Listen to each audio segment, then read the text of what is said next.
Hi, this is Greg Remke. I'm out in Seattle, Washington, and I'm giving a sort of an informal introduction to the ARGO Open resolutions or motions for students planning to compete there. I'm dressed in my Life is Good informal t-shirt here. And I had a chance last year to give a presentation before the ARGO Open to the students competing on the economics of the different motions. So I thought I'd do, I can't be there this year, but I thought I'd do a recording of just some of those economic approaches to the different motions. The first one obviously is the strongest for economics. This House believes that states with high unemployment rates should have the right to engage in protectionist actions to prevent domestic companies from shipping jobs to other states. This is a real problematic wording for the resolution because it assumes that trade causes companies to ship jobs to other states. That'd be a metaphor, of course. They don't actually ship the job, but the claim is that trade leads to outsourcing of jobs. So that's implicit in the wording of the resolution. We'll discuss that. Next, this House believes the government has a duty to provide LGBT schools, and then the last, grassroots democracy does more harm than good. Okay, so let's take a look at those. In this video, I think I'm just going to look at the first one, at the claim of trade protectionist policies as a solution to unemployment rates. So we've got the wording of the resolution. It could alternatively have been worded that states with high unemployment rates should have the right to reduce trade barriers and regulations that hamper job creation. So throughout the European Union, countries have all sorts of trade barriers, and they have regulations that make it hard to start businesses in a country. So for example, if you're in France and you want to expand, if you hire new employees and then business declines, you can't let those employees go. It's very, very cumbersome. So all the efforts by EU countries to protect workers who might lose their jobs that's a two-edged sword. Those same protections from workers hamper workers from being hired. Again, think of yourself as the entrepreneur who started a new restaurant, started a new tech company, and you need people to work for you, but if you formally hire them and then things don't work right, you're on the hook for those workers. And the benefits, retraining benefits or notice. So look at those high unemployment caused by regulatory barriers on business would be the argument. That's the problem in European Union. Hong Kong, if you have a company, you don't need a worker, you can let them go. In the US, they have this legal concept, employment at will, which means you've got a company, you're hiring people, if you don't need them, you can let them go. Now the flip side of that, they can quit. Right, the country western song, take this job and shove it. The employees have the right to leave. Now, for their reputation, they should give notice, 2 weeks, 3 weeks, 4 weeks, some kind of notice. That way, when they go to take another job, the new potential employer has a sense that they have some sense of responsibility and they're not going to just take off one day and not be there the next.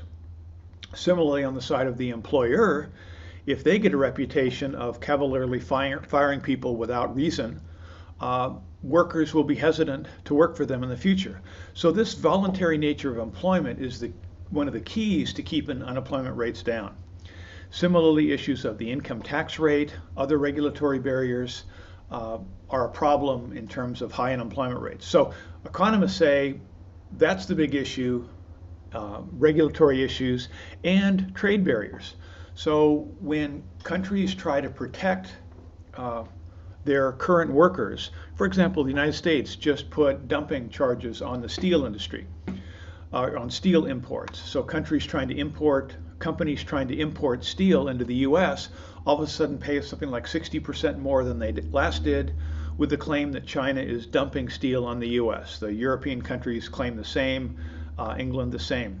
However, if you think about the jobs in the US, there's far more jobs in the auto industry, in the appliance industry, in all sorts of industries, manufacturing industries that use steel.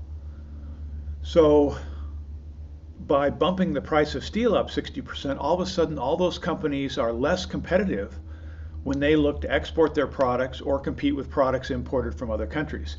So these protectionist barriers trying to stop steel jobs, let's say, from being shipped overseas, the claim is, have the unintended consequence of costing jobs in all sorts of manufacturing that uses steel. The U.S. put anti-dumping charges on LG. Used to be Lucky Gold Star. Now it's not Life is Good. It stands for something else. Maybe it's Life is Good. Anyway, LG washing machines made in China, designed in Korea, parts from all over the world. They now face a steep increased tariff, because the Commerce Department's claimed they're being dumped on the U.S. However, that raises the price of appliances in the U.S. That means people pay more for them or have less choices on what they purchase. Does it protect jobs in the U.S. appliance industry? Well, maybe, but the challenge is, by putting walls around the U.S. to keep out less expensive appliances from other countries, you're also preventing reform in the U.S. appliance industry. Those appliances still made here, all of a sudden they are not as competitive, they cost more, and they're not going to be able to export, right? It's harder for them to compete overseas. So the reforms that should be made in terms of capital investment, new management, finding ways to reduce costs by giving people a sheltered environment, companies become less competitive. This is what happened in the U.S. car industry. So those are a number of stories having to do with the fallacy that's embedded in this motion, which is not to say that as debaters you can rewrite the motion yourself. I'm just arguing that this is an important way to look at it. And as support for my claim is a fascinating article in the Los Angeles Times very recently, August 1st. Globalization isn't killing factory jobs. It's not the case that we're shipping jobs overseas because of free trade. Trade is actually, according to the author Dan Griswold, why manufacturing is up 40%. Dan Griswold, along with Don Boudreau, are co-directors of a new globalization project that's part of the Mercatus Center, which is a think tank associated with George Mason University's economics department. So the object here is to look at the claims of the protectionist who claiming that unemployment and job loss is because of trade, and which is the candidates for president in the U.S., Donald Trump and Hillary Clinton, as well as Bernie Sanders, all claimed that this was the problem, that we needed to get tough with Mexico, get tough with China to save American manufacturing jobs. These claims are the same made in European Union countries as well. So what are the numbers, or what are the details on this? Well, so I'm quoting now from this article. First off, it's true that the number of manufacturing jobs in the U.S. and in EU have gone down. They've declined since the 70s in the U.S. However, at the same 20 years that we've gone into the North America Free Trade Agreement, which is U.S. free trade or reduced trade barriers with Canada and Mexico, and that China entered the WTO, which lowered trade barriers with China, the real inflation-adjusted U.S. manufacturing output has gone up 40%. It's a huge increase in output.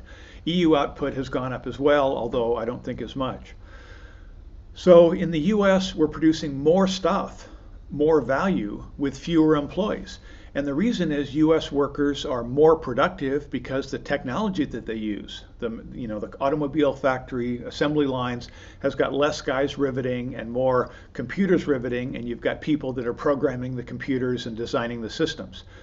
So our system, the sophisticated capital, is improving productivity in EU countries and in the US, and the workers are better paid. In fact, in the US, total manufacturing payrolls, that is the amount of money paid to manufacturing workers, has risen over the last decade, even though the number of workers declined. So pay is higher because productivity is higher.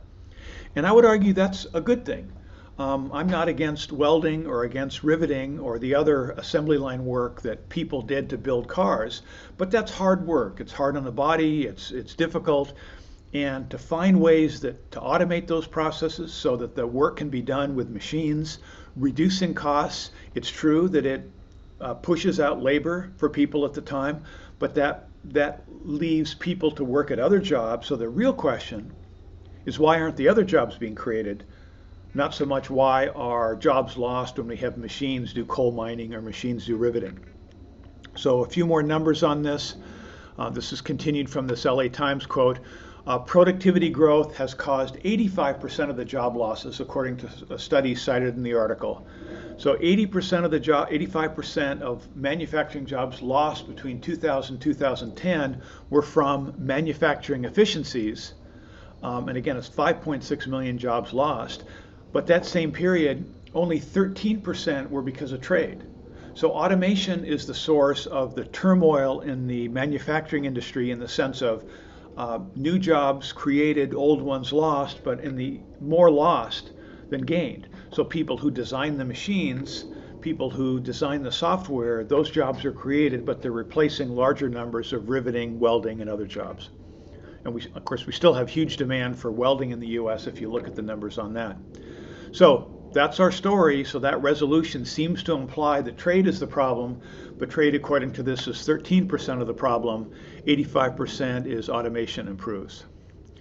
So also the claim that Dan Griswold makes, globalization and trade agreements have made for huge contributions.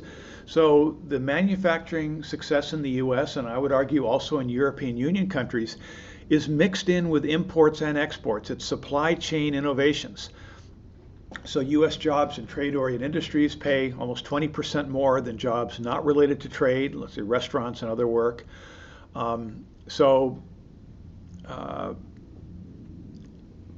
The key point here, being part of this global supply chain allows US companies to import parts that go into finished parts that are exported.